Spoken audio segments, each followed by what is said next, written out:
All right, hey everybody. This is a video for those of you who were not able to make it to our little video hangout meet today. And for those of you who did, you can watch this again too if you want. But I just wanted you to see what we were looking at. So here's our brine shrimp. We looked at some slides about them to learn that they live in the Great Salt Lake. There's some other things that I'll post some slides so you can look at that too if you're interested. But what we did, so things for you to think about. We're thinking about organisms in an ecosystem and the resources that they need. So think about what resources these brine shrimp need. We learned that they need salt water. That's why the little packet that they came with to start the hatchery to put the eggs in the water came with salt in it, so that you could get the salt water, the right saltiness. They also, obviously those bubbles are coming up because we got an air pump pumping air into there, so they need oxygen in the water to survive. They also need it to be warm enough, so that's why my windows are open to let more light in, to kind of warm it up in here a bit so that the water will be warm enough for them to live, because we learned that in the winter time when the Salt Lake gets cold, they all die, and so we don't want it to get too cold or they will all die. They need the right temperatures of their environment. They need food, which we learned that they eat algae, so we have a little thing of spirulina powder, which is algae, that we pour some into there to give them food. And so think of anything else they might need. But what we did is we took one of these pipettes and we just squeezed it and put it in there and released so that some water would get pushed up into there, and we squeezed it out onto this petri dish so we can take a look at the brine shrimp. And if you look, boom, look at all those swimming around in there. So you can see those little balls, the little spheres, the little round circles. Those are the eggs that they hatch from, which the females will lay when it gets cold, because when it's warm they just give birth to live baby brine shrimp, which are called nauplii.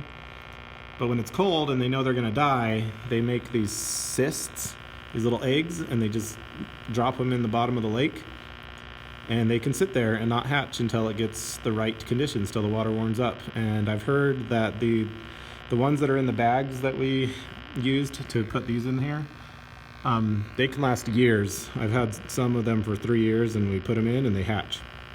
Somebody said they found some cysts that were over 100 years old, and they put them in the right water and they hatched. So that's kind of crazy. So that's what those are. Some of them are probably hatched eggs, some of them may not have hatched. And then you can see all the little baby nauplii, the baby brine shrimp, twitching around, and they're swimming around. What's interesting is you can kind of see them group up, and so I want you to think about why they might be doing that.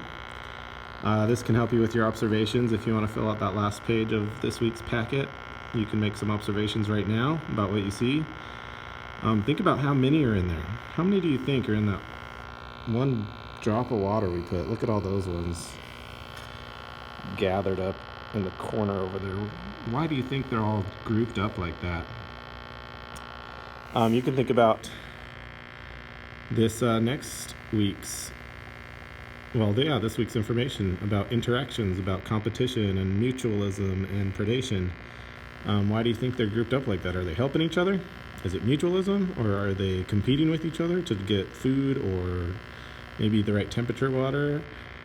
I don't think there's any predation going on unless they're cannibals and they eat each other. I don't know. So there you go, there's a ton of them. We also took a look first with a magnifying glass. This is what you guys would be doing if we were here at school. You'd be able to pull these out and take a look. If I can get it focused just right. Maybe you can see a little bit better with the magnifying glass. And then we got this pocket microscope and set it up so that we could take a really close look, which I'll try to do now. So I'm going to set the phone down. It'll go dark for a little bit while I get this focused, and then I'll bring it back up and take a look.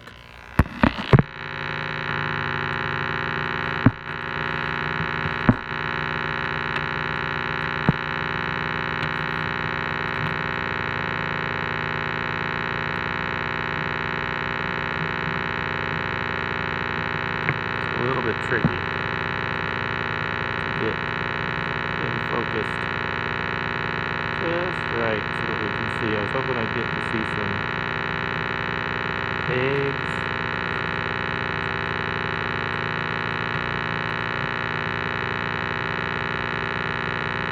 And some brine shrimp. Where are they all? They're hiding. There's some.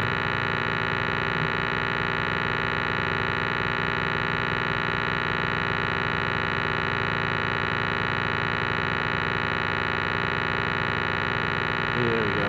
All right. So let me show you this, and that's all there is to it. There you go. You can see some eggs being pushed around in there. I can hold this steady. And some brine shrimp moving around. Those little green things are algae. That's the algae we already put in the water earlier, so that's kind of cool to see in there. Hey, there's an egg that looks like it's definitely hatched. Cool, kind of fun. So these are the baby ones. They are really small. They might be a couple millimeter or two in length. There's one that is not looking like it's very alive. And there's other ones that look very much alive. So there you go. That's what we checked out today. So you could make some observations. You could write down observations. You could draw a little model of what you see. You could draw a model of our hatchery setup. And just write down what you learned about resources that they need, any other resources you think they need. And then we just made some guesses based on how much we can see right there in that one drop of water. If there's that many in there, how many do you think are in there? And so we'll do this again next week, and we'll I'll set up another Google meeting at the same time as we did today so that we can check them out and see what has happened since after 1 week. We'll see how many are still alive, we'll see how big they got, and we'll make some more observations and think about some things. So there you go. Hope you enjoyed that. It's kind of fun, and I wanted to do that since we missed out doing it in class, and I didn't want to miss out completely, so we figured this was a way we could make it happen. So good luck. Let me know if you need any help with anything. Again, send me an email. That's the easy way. And let me know what we can do for you, and we could set up a Google Hangout just with you and me if we needed to discuss, like if you're having troubles on the computer, then you could actually show me what's going on that, and I can maybe help you out better. So we'll learn together and get through this time, and hopefully have some fun learning stuff, even though we can't be in the same room. I think we're finding ways to make it work. So there you go. Thanks guys, have a great weekend, and we'll see you next week. Bye.